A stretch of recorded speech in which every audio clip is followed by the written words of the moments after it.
محرم الحرام کی آج 4 تاریخ ہے۔ محرم شریف کا یہ پہلا جمعہ ہے اور آج کے جمعے میں ہم مظلومین کربلا کا تذکرہ کریں گے اور اس سانحے کا تذکرہ کریں گے جو تمام امتوں میں پیش آنے والے بڑے سانحوں میں سے ایک ہے۔ جتنے بھی واقعات ظلم و ستم کے تاریخ میں رقم ہوئے ان تمام واقعات میں سر فہرست وہ کربلا کا واقعہ ہے، اور اس کو ذکر کرنا، اس کی گفتگو کرنا یہ انتہائی ضروری ہے تاکہ ہمارے نفس کو، ہماری جان کو، ہمارے دل کو، ہماری روح کو احساس ہو کہ یہ دین اسلام جو آج اتنا خوبصورت پھلتا پھولتا ہمیں دکھائی دے رہا ہے، اس کی رگوں میں حضور جان عالم کی آل کا کس طرح خون شامل ہے، یہ ذکر ہونا بہت ضروری ہے۔ اس کا تذکرہ کرنا اعتدال کے ساتھ انتہائی ضروری ہے، اور یہ بات یاد رکھنا تمام انسان اور جن مل کر اہل بیت اطہار جناب امام علی مقام، امام حسین، امام عرش مقام کا ذکر کریں، ان کے فضائل بیان کریں، اور اس طرح تمام جن اور انسانوں کی زندگیاں ختم ہو جائیں تو بھی ان کی فضیلت بیان نہیں ہو سکتی۔ یعنی جس ہستی کے منہ میں نبی پاک اپنی زبان ڈالیں تو اس سے بڑا انعام کیا ہو سکتا ہے؟ یعنی قیامت تک کے مسلمان اس بات کو فخر محسوس کرتے ہیں اور اس کی تمنا کرتے ہیں کہ نبی پاک کے جوتوں کے نیچے لگی ہوئی مٹی ہمیں مل جائے اور ہم انہیں سرما بنا لیں۔ یہ کائنات عالم کے تمام مسلمان، کتب ہوں، غوث ہوں، ابدال ہوں، صحابہ کرام ہوں، کوئی بھی ہو، سبھی یہ تمنا کرتے ہیں کہ نبی پاک کے جوتوں کو جو مٹی لگی ہے وہ کاش ہمیں مل جائے اور ہم اپنی آنکھوں میں ڈالیں، اپنے اماموں پر رکھیں، اپنے سینے پر رکھیں، تو جس پیارے نبی کے جوتوں سے لگی مٹی اس پر مسلمان فخر کریں اور اس کی تمنا کریں، وہ پیارے نبی جس کے منہ میں اپنی زبان ڈال دیں تو اس شہزادے کا کتنا بڑا مقام ہوگا، اور پھر وہ قربانی کتنی بڑی ہوگی کہ جس شہزادے کے منہ میں حضور جان عالم نے اپنا لعاب دہن ڈالا ہے، اپنی زبان مبارک ڈالی ہے، اس شہزادے کی گردن کا سر عام کلمہ پڑھنے والوں کی جانب سے کاٹ دینا۔ دیکھو کافروں کا حملہ کرنا اور بات ہے، کافر حملہ کر دیں تو یہ جناب دشمنوں نے جی حملہ کر دیا، یہ اور بات ہے، لیکن کلمہ پڑھ لیں، اسی شہزادے کے نانے کا کلمہ پڑھ رہے ہیں اور پھر ادھر سے ان کی گردن کاٹ رہے ہیں، تو یہ کتنا اذیت ناک معاملہ ہے۔ اس کو آپ دنیاوی طور پہ اگر آپ سمجھیں نا، آپ کے دروازے پر ایک بندہ آئے اور وہ آپ کے دروازے پر جو ہے آ کے فائرنگ کرے، دروازہ توڑے، اور اندر جب وہ آپ کے سامنے آئے آپ کو پتا چلے یار یہ تو میرا بھتیجا ہے، یہ تو میرا رشتہ دار ہے، اس کا باپ تو میرا نوکر ہے، تو آپ کو وہ دروازہ بھول جائے گا جو ٹوٹا ہے، زخم بھی بھول جائے گا، اس نوکر کی بدتمیزی زیادہ درد پہنچائے گی۔ تو پانی بند کرنا اور بات ہے، زخم دینا اور بات ہے، لیکن زخم دینے والے حضرت علی المرتضیٰ کے پیچھے نماز پڑھنے والے تھے، جناب شیر خدا کہ جو ہے وہ اپنے آپ کو وفادار کہلانے والے تھے، وہی لوگ شہزادے کے لیے آگے جناب پانی بند کر کے کھڑے ہیں۔ تو یہ تکلیف، چونکہ حضرت علی المرتضیٰ شیر خدا کرم اللہ تعالی وجہ الکریم آپ نے اپنا دور خلافت جو ہے وہ کوفہ میں گزارا ہے. یعنی حضرت عثمان غنی کی شہادت کے بعد جو خلافت تھی اس کا دارالحکومت کوفہ بن گیا تھا. حضرت علی المرتضیٰ کوفہ میں رہے ہیں. اب جہاں زندگی گزاری ہو, جہاں زندگی بندے نے گزاری ہو, جہاں نمازیں پڑھائی ہوں, جہاں جمعہ پڑھایا ہو, وہی آپ کے پیچھے جمعہ پڑھنے والے, نماز پڑھنے والے, آپ پر جان نچھاور کرنے والے, وہی اٹھیں اور آپ کی اولاد کو قتل کرنے چلے جائیں, تو یہ کتنا دردناک معاملہ ہے. تو یہ جو اذیت ہے یہ کربلا کے واقعے کی سب سے شدید اذیت ہے. محبت کا دعویٰ کرنے والا جب دشمن بن جائے, محبت کا نام لینے والا جب قاتل بن جائے, سب کچھ قربان کرنے والا جب آنکھوں میں آنکھیں ڈالنے لگ جائے, تو یہ بندے کو جو ہے وہ قتل کرنے سے پہلے ہی قتل کر دیتا ہے. تو حضرت امام عالی مقام کے گھرانے کے ساتھ جو معاملہ, جو واقعہ درپیش ہوا, اس لیے میں عموماً اسے لکھتا بھی ہوں, بولتا بھی ہوں کہ یہ تمام امتوں میں جتنے سانحے واقع ہوئے, جتنے ظلم واقع ہوئے, ان میں سب سے یہ سر فہرست ہے. کیونکہ اس میں ظلم کرنے والا سامنے کوئی بت پرست نہیں تھا, کوئی دوسرے مذہب والا نہیں تھا, بلکہ کلمہ پڑھنے والا, اپنے جو ہے وہ محبت کا دعویٰ کرنے والا بے وفا بندہ وہ ظلم کرنے والا تھا. اس لیے یہ بڑا شدید معاملہ ہے. اس کو ڈسکس کرنا اپنی نوجوان نسل کے سامنے یہ انتہائی ضروری ہے, تاکہ ہم شعور ہمارا بیدار ہو کہ ہم نے کس راہ پہ چلنا تھا اور کدھر ہم چل نکلے ہیں. تو میرے دوستو, کربلا کا واقعہ یہ 61 سن ہجری, مقصد ہجری سن شروع ہوتا ہے محرم سے, یعنی ابھی یہ سال شروع ہوا تھا تو یہ واقعہ رونما ہو گیا. 60 سن ہجری کو امام عالی مقام, امام عرش مقام جو ہے یہ رجب المرجب کی جو آخری تاریخیں تھیں, 27, 28, بعض نے 26 لکھا, تو یہ مدینہ طیبہ سے روانہ ہوئے تھے. مدینہ طیبہ سے جب آپ روانہ ہوئے ہیں تو آپ کو حضرت عباس کے بیٹے, یعنی آپ کے چچا زاد بھائی حضرت عباس کے بیٹے عبداللہ یہ زندہ تھے.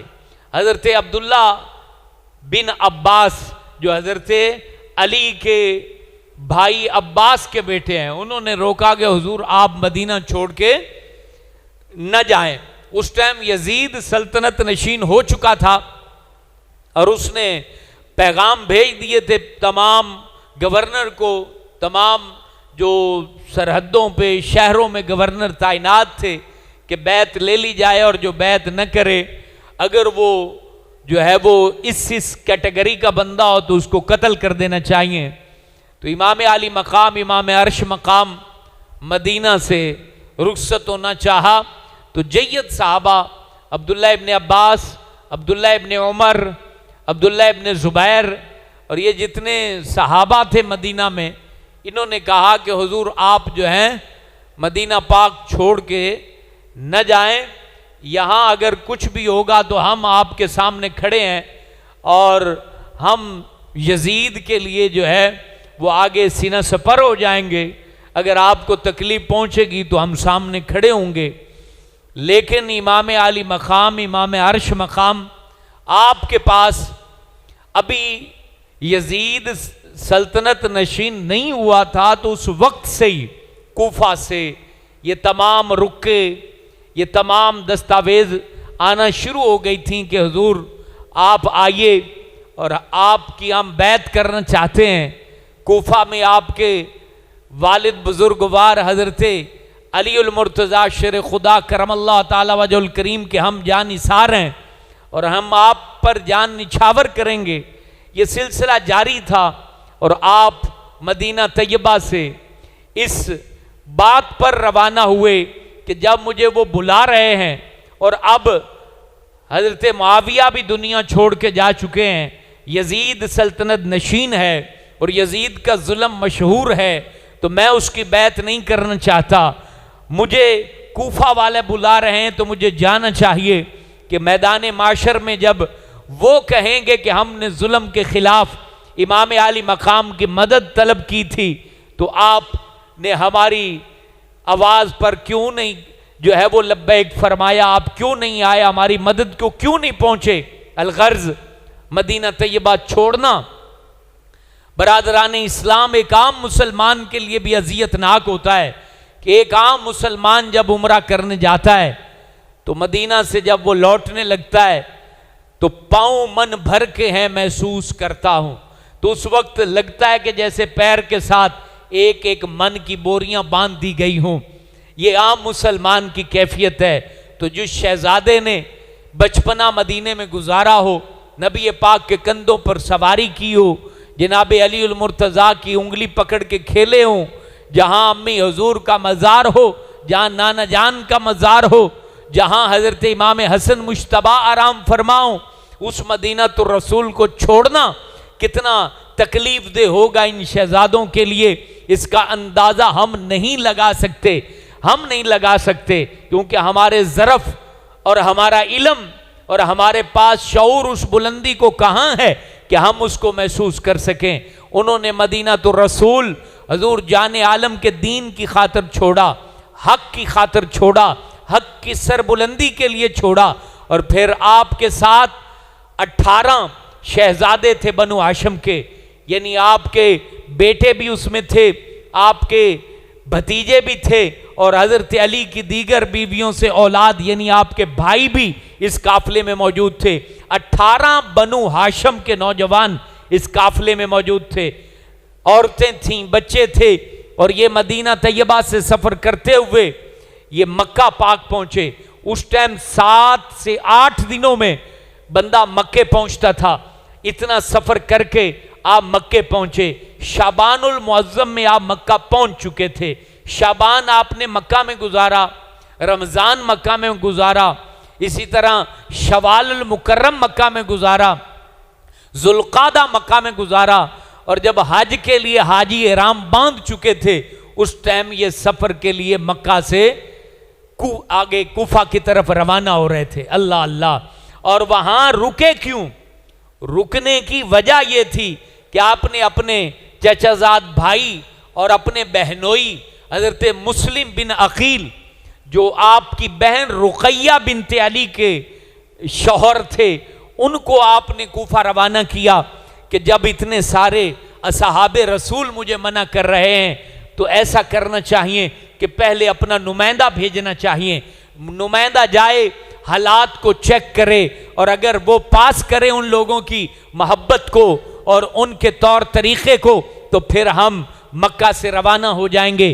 جب حضرت مسلم بن عقیل وہاں کوفہ پہنچتے ہیں، کوفہ آپ کے بیٹے محمد اور ابراہیم ان کے ساتھ تھے، اور وہاں جب یہ پہنچے اور وہاں پہنچنے کے بعد کوفیوں نے آپ کا استقبال کیا کہ حضرت امام عالی مقام کے چچیرے بھائی مسلم بن عقیل آئے ہیں، نمائندہ بن کر آئے ہیں، ان کی طرف سے بیعت لینے آئے ہیں، تو انہوں نے استقبال کیا اور آپ کو جو ہے ہاتھوں ہاتھ قبول کیا اور سبھی نے بیعت کی، یہاں تک کہ 40,000 کوفیوں نے چند دنوں کے اندر آپ کے ہاتھ پر جو ہے وہ بیعت کر لی۔ 40,000 کوفی جو ہے حضرت مسلم بن عقیل کے ہاتھ پر بیعت ہو گئے۔ آپ نے خط لکھا کہ یہ تمام لوگ میرے ہاتھ پر بیعت ہو چکے ہیں، آپ کے استقبال کی تیاریاں ہیں، حضور والا آپ تشریف لائیے، حق کے پرچم کو بلند کیجئے، یزید کے خلاف کھڑے ہو جائیے اور اس ظالم کے ہاتھ پر بیعت مت کیجئے۔ جب یہ پیغام مکہ معظمہ میں حضرت امام علی مقام کو ملا، وہ ذی الحجہ کی 3 تاریخ تھی، اور بعض راویوں نے اسے 8 تاریخ لکھا ہے۔ 3 تاریخ یا 8 تاریخ آپ کو وہ لیٹر موصول ہوتا ہے حضرت مسلم بن عقیل کا، ادھر وہ خبر یزید تک پہنچ چکی تھی۔ بعض لوگ کیا لکھتے ہیں کہ امام علی مقام کے قتل میں یزید ملوث نہیں ہے، یہ بات یاد رکھیں، یہ سب کچھ یزید کی اجازت سے ہو رہا تھا۔ جب یزید کو یہ پیغام پہنچتا ہے، مخبروں نے یہ پیغام دیا کہ گورنر کا جو والی کوفے کا جو گورنر ہے والی گورنر کوفہ ہے وہ باغی ہو چکا ہے اور مسلم بن عقیل کو وہ رکاوٹ نہیں ڈال رہا، 40,000 لوگ بیعت کر چکے ہیں۔ تو یہ خبر جب دمشق میں یزید کو ملتی ہے تو یزید خط لکھتا ہے آگے بصرہ کے والی عبید اللہ ابن زیاد کو، یہ بصرہ شہر کا گورنر تھا، اس کو کہتا ہے کہ بصرہ کی حکومت کسی اور کے حوالے کرو اور بصرہ سے جلدی جلدی کوفہ پہنچو اور کوفہ کے گورنر کو معزول کر دو اور وہاں جا کے اس پہ قبضہ کرو، گورنرشپ سنبھالو اور مسلم بن عقیل کو قید کرو اور اس کو سزا دو۔ اور یہ عبید اللہ ابن زیاد، یہ بصرہ اور مکہ اس کا راستہ الگ ہے، لیکن یہ گھومتے ہوئے حجازیوں کے راستے پہ آ گیا، یعنی جدھر سے مکے والے کوفہ آتے تھے اس راستے پر آیا، اور اس راستے پر آنے کے بعد عبید اللہ ابن زیاد نے اپنی فوج قادسیہ کے علاقے میں پہاڑوں کے قریب چھپا دی اور خود چند ایک لوگوں کے ساتھ یہ گھوڑوں کے اوپر سوار ہوا، اور اس نے حجازیوں کا، اس ٹائم سعودی عرب نہیں تھا، سعودی عرب کو 100 سال ہوئے، اس ٹائم اس علاقے کو یعنی مکہ، مدینہ، جدہ، طائف، اس علاقے کو کہتے تھے حجاز مقدس، حجازی لباس خاص تھا۔ تو حجازیوں کا عبید اللہ ابن زیاد نے لباس پہنا اور مغرب کی نماز کے بعد عشاء سے پہلے جب ہلکا ہلکا اندھیرا ہو رہا تھا یہ قادسیہ کی چوکیوں کو پار کرتا ہوا حجازیوں کے طور طریقے سے یہ کوفہ میں داخل ہوا۔ اب اس نے اپنے چہرے پر کپڑا ڈالا ہوا تھا اور سبھی یہ سوچ رہے تھے کہ یہ جناب امام حسین کوفہ تشریف لا چکے ہیں، اور سبھی نے استقبال کیا۔ گورنر ہاؤس میں عبید اللہ ابن زیاد پہنچ گیا۔ جب گورنر ہاؤس میں پہنچا اس نے تالے لگا دیے، اور تالے لگانے کے بعد اس نے صبح کا انتظار کیا۔ صبح کے وقت اس نے فوج بھیجی اور جتنے بھی قبائل تھے قبیلوں کے سردار قید کر لیے، اور سرداروں کو قید کرنے کے بعد اس نے جو ہے ان کو جو گورنر ہاؤس کی مین باؤنڈری تھی اس باؤنڈری کے اوپر تمام جو قبیلوں کے سردار تھے، برادریوں کے وڈیرے تھے، ان کو کھڑا کر دیا۔ حضرت مسلم بن عقیل یہ اس وقت جب رات کو پتا چلا کہ امام حسین نہیں آئے ہیں بلکہ عبید اللہ ابن زیاد آیا ہے، تو امام عالی مقام کے یہ چچیرے بھائی حضرت مسلم بن عقیل سفیر حسین، یہ حضرت ام ہانی کے گھر کے اندر، حضرت ہانی کے گھر کے اندر آپ جا کے آپ نے پناہ لی اور وہاں چھپے، ان کو قید کر لیا عبید اللہ ابن زیاد نے ہانی کو۔ اور صبح جب دیکھا کہ عبید اللہ ابن زیاد زیادتی کر رہا ہے تو حضرت مسلم بن عقیل نے کوفہ میں لوگوں کو مدد کے لیے پکارا، میرے ہاتھ پر بیعت کرنے والوں اب تم کہاں ہو؟ تو وہ سبھی لوگ 40,000 کا مجمع، کتنے لوگ؟ 40,000 کا مجمع، اور اندر چند ایک لوگوں کے ہمراہ عبید اللہ ابن زیاد گورنر ہاؤس میں تھا، اور یہ 40,000 کا مجمع یہ گورنر ہاؤس کی باؤنڈری پر کھڑا تھا۔ لگتا یوں تھا کہ اب فصیلیں توڑ کر یہ لوگ عبید اللہ ابن زیاد کو گردن سے دبوچ لیں گے اور اس کو قتل کر دیں گے، اس کو سزا دیں گے، اور جناب مسلم بن عقیل کو مسند تخت کے اوپر اور مسند حسین کے اوپر اور مسند جو خلافت کے اوپر بٹھانے کے لیے تیار ہوں گے۔ لیکن ہوتا وہی ہے جو مقدر میں ہو، لیکن یہ بے وفائی کا وہ داغ ہے جو اہل کوفہ قیامت تک دھونا چاہیں تو دھو نہیں سکتے۔ یہ ایسا داغ انہوں نے اپنے مقدر کو لگایا، اپنی بدبختی کو ایسا داغ لگایا اہل کوفہ نے کہ اللہ اللہ، عرش بھی حیران تھا، آسمان دنیا بھی ششدر تھی، زمین بھی اس وقت گریا کنا تھی کہ جب یہ منظر تھا کہ جب فصیلوں پر کھڑا کیا گیا ان کی برادریوں کے وڈیروں کو، اور انہوں نے اوپر کھڑے ہو کر کہا کہ اگر تم مسلم بن عقیل کو نہیں چھوڑو گے تو پھر ہماری گردن عبید اللہ ابن زیاد کاٹ کے رکھ دے گا۔ اللہ اللہ، چند منٹ کے اندر 40,000 کا مجمع جناب حضرت امام مسلم بن عقیل کی رفاقت میں جو کھڑا تھا وہ منتشر ہو گیا۔ جب تھوڑے لمحے گزرے تو وہی لوگ جو جان نچھاور کرنے کو تیار تھے، جو مر مٹنے کو تیار تھے، وارفتگی کے دعوے کرتے تھے، جو اپنی گردنیں کٹانے کو تیار تھے، خون کی ندیاں بہانے کو تیار تھے، جب دیکھتے ہیں امام عالی مقام اپنے دائیں جانب دیکھتے ہیں تو کوئی بندہ نظر نہیں آتا، بائیں جانب دیکھتے ہیں کوئی بندہ نظر نہیں آتا، سامنے دیکھتے ہیں کوئی بندہ نظر نہیں آتا، چاروں جانب کے لوگ بھاگ جاتے ہیں۔ حضرت مسلم بن عقیل کوفہ کے بازار میں تنے تنہا کھڑے دکھائی دیتے ہیں۔ اللہ اللہ، یہ بھی وقت آنا تھا اور اس امت پر یہ وقت آنا تھا کہ کوفہ کے بازاروں میں مندر نہیں ہے بلکہ کلمہ پڑھنے والے لوگ رہتے ہیں، لیکن اب کوفہ کے بازار کے اندر سنسانی پڑی ہے۔ امام عالی مقام کے والد گرامی حضرت علی المرتضیٰ نے جہاں 4 سال سے زیادہ عرصہ گزارا، ان کے پیچھے نمازیں پڑھنے والے غائب ہو گئے، ان کے نام پر مر مٹنے کے دعوے کرنے والے غائب ہو گئے۔ اللہ اللہ، امام عالی مقام کے یہ سفیر، مجھے بتائیں، آپ کسی اپنا سب کچھ مانتے ہوں اور اس کی اولاد یہاں گلیوں میں گھوم رہی ہو، دروازے بند کر دیے گئے ہوں تو کتنی اذیت ہوگی، اور پھر وہ بازاروں میں گھومنے والا کوئی عام نہ ہو بلکہ بنو ہاشم کا شہزادہ ہو، حضرت علی کا داماد ہو، حضرت امام حسین کا سفیر ہو، امام حسین کا بہنوئی ہو، تو پھر اس وقت آسمان بس پھٹا نہیں کیونکہ اسے اجازت نہیں تھی، ورنہ ساری چیزیں تو قیامت والی پوری ہو چکی تھیں کہ کوفہ کے ہر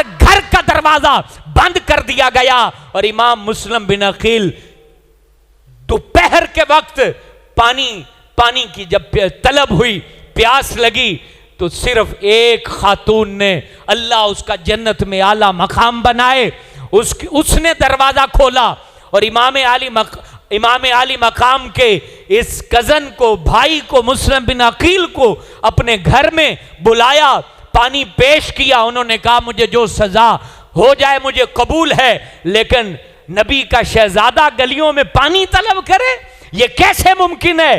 انہوں نے پانی پیش کیا، لیکن بدبختی غالب جس پہ آتی ہے، اسی عورت کے بیٹے نے جا کے شکایت کر دی کہ جناب مسلم بن عقیل اور اس کے بیٹے ننھے شہزادے ہمارے گھر کے اندر موجود ہیں۔ وہاں پر جب حملہ کر دیا گیا فوج کی طرف سے، میرے دوستو، یہ اسلام جس کے لیے آج ہمارے پاس وقت نہیں ہے، یہ اسلام جس کے لیے آج دنیا جو ہے وہ اس کو سمجھتی ہے شاید ملا گیری کا نام اسلام ہے، آج اسلام جسے آج کا مسلمان بھول چکا ہے، سنیے یہ کتنی دردوں کی کہانی میں چھپا ہوا اسلام ہے، اس کی بنیادوں میں کیسا خون شامل ہے، اس کے لیے کیسی کیسی قربانیاں اور تاریخ رقم کی گئی ہے۔ اللہ اکبر۔ حضرت مسلم بن عقیل جس گھر میں موجود تھے اس کو گھیر لیا گیا، اور جب دشمنوں نے حملہ کیا، اب ہو حضرت بنو ہاشم کا شہزادہ اور پھر اس سے لڑنا یہ کوئی آسان کام تو نہیں ہے۔ حضرت مسلم بن عقیل نے تلوار نکالی، لڑے، اور جب انہوں نے دیکھا محمد بن اشعث اور ایک شخص نے کہ ان کو قابو کرنا آسان نہیں ہے، تو اس نے کہا کہ ہم آپ سے صلح کرتے ہیں اور ہم ہتھیار گراتے ہیں اور آپ سے عرض کرتے ہیں کہ آپ ہمارے ساتھ گورنر ہاؤس چلیں، عبید اللہ ابن زیاد سے بات چیت کریں، اور وہاں تاکہ یہ جنگ و جدل نہ ہو۔ آپ نے بھی تلوار میان میں ڈالی اور آپ نے کہا کہ میں بھی لڑنے کے لیے تو یہاں نہیں آیا، مجھے تو تمہارے خطوں نے بلایا ہے، مجھے تو امام حسین نے بھیجا ہے، تم ہی لوگ ہو جو آج ہمارے خون کے پیاسے ہو چکے ہو، اور تم جو ہے وہ آج ہمیں اس طرح بے وفائی کے ساتھ استقبال کرو گے، یہ ہم نے سوچا بھی نہیں تھا۔ تو آپ نے تلوار میان میں ڈالی، آپ کے شہزادوں کے ساتھ آپ کو گورنر ہاؤس جب لے جایا گیا، اللہ اکبر، وہاں پر عبید اللہ ابن زیاد پہلے سے بندے مقرر کر چکا تھا کہ کس طرح پیٹھ کے پیچھے سے وار کرنا ہے اور بنو ہاشم کے شہزادے کی گردن کو اتارنا ہے، پلاننگ ہو چکی تھی. ان بے وفاؤں نے، ان غداروں نے، ان ظالموں نے، ان بدبختوں نے حضرت مسلم بن عقیل کے اوپر حملہ کیا. آپ کے جسم سے آپ کی گردن کو جدا کر دیا. آپ کے ننھے شہزادوں کی گردنیں کاٹ دی گئیں. اس وقت حضرت مسلم بن عقیل ایک ہی بات کرتے تھے، اے ظالموں، مجھے اپنی موت کا خوف نہیں ہے، مجھے اپنی گردن کے کٹنے کا خوف نہیں ہوگا، مجھے اپنے دنیا چھوڑے جانے کا خوف نہیں ہوگا. مجھے صرف یہ بات ستا رہی ہے کہ میں نے جو خط لکھا ہے، امام عالی مقام کے نام جو خط لکھا ہے، مکہ وہ خط پہنچ چکا ہوگا. میرا امام چل پڑا ہوگا، وہ اپنے بچوں کے ہمراہ وہ جب کوفہ پہنچے گا اور تمہاری بے وفائی کو دیکھے گا، تمہارے ظلم کو دیکھے گا، تمہاری زیادتی کو دیکھے گا، تو میرے امام پر کیا گزرے گی. مجھے ان کے سفر کی تکلیف ستا رہی ہے. لیکن اللہ اکبر، انہوں نے کسی بات کو بھی محسوس نہیں کیا. جب دل کالا ہو جاتا ہے، دل سے ایمان چلا جاتا ہے، دل سے روحانیت چلی جاتی ہے، کوئی نصیحت کام نہیں آتی. پھر پیٹتے رہو، پھر آگے جناب جو کچھ مرضی کسی کو سمجھاتے رہو، اس کو کوئی بات سمجھ نہیں آتی. یہی باتیں تھیں کہ مسلم بن عقیل جیسا شخص جو بنو ہاشم کا شہزادہ ہو وہ سمجھا رہا ہے، لیکن کوفیوں کو کوئی بات سمجھ نہیں آ رہی، ان کو کوئی بات بھی سنوائی نہیں دے رہی. انہوں نے ان کی گردنوں کو کاٹ دیا، نیزوں پر بلند کر دیا اور کوفہ کے بازاروں میں گھمانے لگے اور کہنے لگے جو لوگ امام حسین کا ساتھ دیں گے ان کا یہ انجام ہوگا. اللہ اللہ، ان کا کیا انجام ہونا ہے؟ ان کا سر بلند تھا، بلند ہے، قیامت تک بلند رہے گا. لعنت کا مستحق ہوا یزید، لعنت کا مستحق ہوا عمر بن سعد، لعنت کا مستحق ہوا عبید اللہ ابن زیاد، لعنت کا مستحق ہوا شمر لعین. یہ تمام لوگ لعنت کے مستحق ہوئے. مسلم بن عقیل بلند تھے، محمد بن مسلم بلند تھے، ابراہیم بن مسلم بلند تھے، بلند ہیں اور قیامت تک بلند رہیں گے. اللہ اللہ، حضرت امام عالی مقام ادھر سے جو ہے روانہ ہو چکے ہیں. روانہ ہونے کے بعد جو ہے آپ راستے میں ذات عرق، جہاں سے عراق والے احرام باندھتے ہیں، وہاں پہنچتے ہیں. وہاں پہنچنے پر ایک بندہ ملتا ہے اور اس سے امام عالی مقام وہ پوچھتے ہیں کہ حضور یہ گھر والوں کو لے کے کہاں جا رہے ہیں، آپ کدھر کا سفر کر رہے ہیں؟ امام عالی مقام فرماتے ہیں کوفیوں نے بلایا ہے، ان کی دعوت پر کوفہ جا رہا ہوں. وہ آگے سے جواب دیتا ہے، ان کا جواب سنیے، ان کی بات سنیے. ایک جواب دینے والا مشہور عربی شاعر فرزدق ہے اور ایک اور عربی قبیلے کا بندہ ہے. دونوں نے ایک ہی بات کہی تھی. انہوں نے کہا تھا حضور مت جائیے، کیونکہ کوفیوں کے دل یزید کے ساتھ ہیں اور ان کی زبان آپ کے ساتھ ہے. دل وہ یزید کے پاس رکھتے ہیں اور زبان انہوں نے آپ کو دے رکھی ہے، نہ جائیے. لیکن مقدر جو لکھ چکا ہو، تقدیر باری تعالیٰ میں شہادت لکھی جا چکی ہو تو قدم پیچھے نہیں ہٹ سکتے. امام عالی مقام کے پاس چونکہ عذر نہیں تھا، کوئی وجہ نہیں تھی واپس ہٹنے کی. انہوں نے 40,000 خط لکھے تھے، تو اس لیے آپ کا جانا بنتا تھا. میدان معاشر میں سرخ روئی دین اسلام کے لیے اور امت کے لیے ان کا جانا بنتا تھا. یہ تاریخ رقم ہونی تھی. اب وہاں سے چلتے ہیں. آپ کو پتہ یہ سفر کتنا تھا؟ 1700 کلومیٹر سے زیادہ سفر تھا. 1700 کلومیٹر سے زیادہ سفر تھا. آج کوئی مولوی تقریر کرنے کے لیے 100 کلومیٹر پہ چلا جائے، کوئی نعت خواہ نعت پڑھنے کے لیے 100 کلومیٹر پہ چلا جائے، کوئی پیر صاحب اپنے مریدوں کو لوٹنے کے لیے 100 کلومیٹر پہ چلا جائے، تو اس کا چمچا چیلا کہتا ہے خطیب اعظم آ رہے ہیں اور ان کو جناب بڑا گوشت منع ہے، بکرا پکا کے رکھنا. پیر صاحب حضرت رہبر شریعت تشریف لا رہے ہیں، یہ ساتھ میں میٹھا بھی کھاتے ہیں اور ان کے لفافے کے لیے 20,000 بھی تیار رکھنا. یہ ذاکر اعظم آ رہے ہیں لینڈ کروزرن میں، کیونکہ تیل زیادہ ڈلتا ہے اور اس نے سب و شتم بھی بڑا کرنا ہے، اس لیے 2 لاکھ روپے لفافے میں رکھنے ہوں گے. او ظالموں، دین بیچنے والوں، حضرت امام عالی مقام 1700 کلومیٹر سے زیادہ سفر. مجھے بتاؤ سب سے بڑا پیر امام حسین, سب سے بڑا خطیب امام حسین, سب سے بڑا مفتی امام حسین, سب سے بڑا رہبر امام حسین, سب سے بڑا عالم امام حسین, کس نے بکرا پکا کے رکھا تھا؟ کس نے بکرا پکا کے رکھا تھا؟ غریبوں کے گھر میں تو جانا ہی نہیں نا.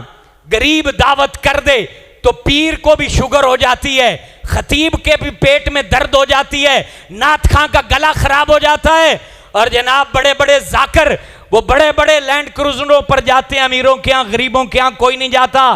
یہ سب دھندے ہیں, یہ سب دھندے ہیں. امام حسین چلے تو مجھے بتائیے ان کے نام کا جو ہے کوفیوں نے کتنے بکرے کاٹے تھے اور ان کے لیے کتنی پلیٹیں تیار کر رکھی تھیں, لیکن میرا امام حسین چلتا گیا 1700 کلومیٹر. شیر خار بچے, عورتیں اور تمام خاندان کے لوگ آپ کے ساتھ ہیں. مجھے بتاؤ وہ کاروبار کے لیے جا رہے تھے, ان کی وہاں کوئی دکان کھولی ہوئی تھی جس کے لیے سامان لے جا رہے تھے؟ امام حسین جو چلے تھے مجھے بتا دیجئے انہوں نے کیا سیل آؤٹ کرنا تھا کوفہ میں؟ وہ دین کے لیے چلے. آج وہی دین ہے جس کے لیے 5 منٹ نماز پڑھنے کو مسلمان تیار نہیں. وہ کسی نے بڑی پیاری بات لکھی, ایک دفعہ ایک مؤذن نے اذان پڑھی تو کوئی درویش وہاں آ گیا, اس نے کہا نہیں ایک دفعہ اور پڑھ دو. دوسری دفعہ پڑھ دی, اس نے کہا نہیں ایک دفعہ اور پڑھ دو. درویش نے 3-4 دفعہ اذان پڑھا دی. لاٹھیاں چھریاں اور ڈنڈے لے کے پورا محلہ اور پورا پنڈ اکٹھا ہو گیا کہ مولوی نے آج اذانہ کیوں گھنیاں پڑھ دی تھیاں.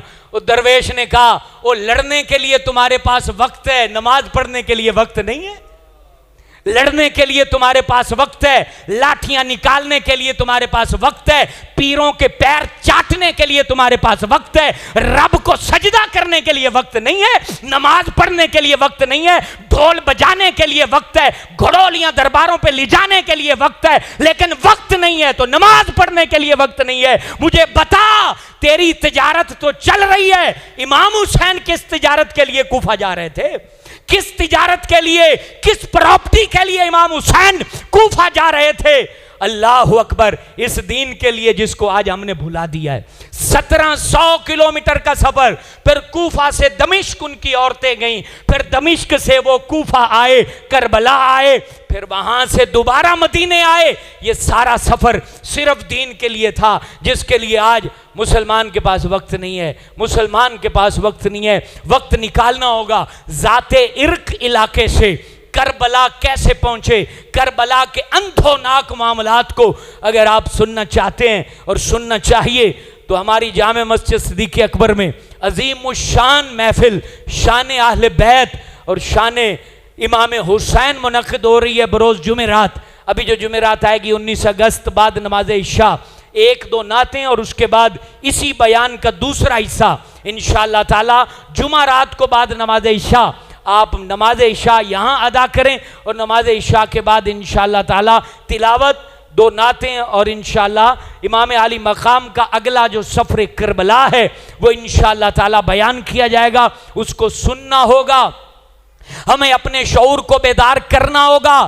آج سبھی کہتے ہیں میں حسینی ہوں, ہر فرقے والا کہتا ہے میں حسینی ہوں, لڑائی جھگڑا کرنے کے لیے کہتے ہیں میں حسینی ہوں, اور جناب یہی حسینی اور یہی جناب ان کا نام لینے والے یہ شرابوں کا دھندا کرتے ہیں. ان کو پتہ نہیں کہ یزید شرابی تھا اس لیے امام حسین نے بیعت نہیں کی, یزید بدکار تھا اس لیے امام علی مقام نے بیعت نہیں کی. تو آج مجھے بتائیے آج ہم کس کی سب میں کھڑے ہوئے ہیں, آج ہم کن لوگوں کے ساتھ کھڑے ہوئے ہیں؟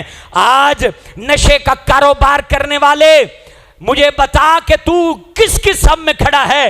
امام حسین کی سب میں کھڑا ہے یا یزید کی سب میں کھڑا ہے؟ بدکاریوں کا دھندا کرنے والے اور لوگوں کی عزتوں پر ہاتھ ڈالنے والے اور غیر محارم لڑکیوں کے ساتھ رابطے کر کے ان کی ویڈیو بنا کے ان کے فوٹو لے کے وائرل کرنے والے, لوگوں کی عزتیں تار تار کرنے والے, مجھے بتا تو کس کے ساتھ کھڑا ہے؟ یاد کر لے, محمد اشفاق کی بات سن لے. اگر تو شراب کا وپاری ہے, اگر تو نشے کا وپاری ہے، اگر تو چرس کا وپاری ہے، اگر تو افیون بیچتا ہے، اگر تو لڑکیوں سے رابطے کرتا ہے، تو دل پہ لکھ لے تو یزید کے ساتھ کھڑا ہے، اور اگر تو سجدے کرتا ہے تو تو حسین کے ساتھ کھڑا ہے۔ یہ میں اعلانیہ کہہ رہا ہوں، کوئی بھی بندہ بیٹھا ہے، اعلانیہ کہہ رہا ہوں، وہ یزید کی صف میں کھڑا ہے، جو نشئی ہے، جو نشے کو بیچتا ہے، جو نشے کا سرپرست ہے، جو نشہ بکنے پر رشوت لیتا ہے، اس کے پاس سارے زمانے کے درباروں کے گدی نشین آ جائیں، وہ ان کے لیے اڈے سے گھر تک قلین ریشم کا بچھائے، اور اس کے بعد ان کی جیبوں میں پیسے بھرے، تو وہ حسینی نہیں ہو سکتا۔ اگر اس کے گھر میں چرس، افیون، نشہ رکھا ہوا ہے تو حسینی وہی ہوگا جو عشق رسول کا جام لوگوں کو بھی دے گا اور اپنے دل کے اندر بھی ڈالے گا، وہی حسینی ہوگا۔ یہ پکی بات ہے۔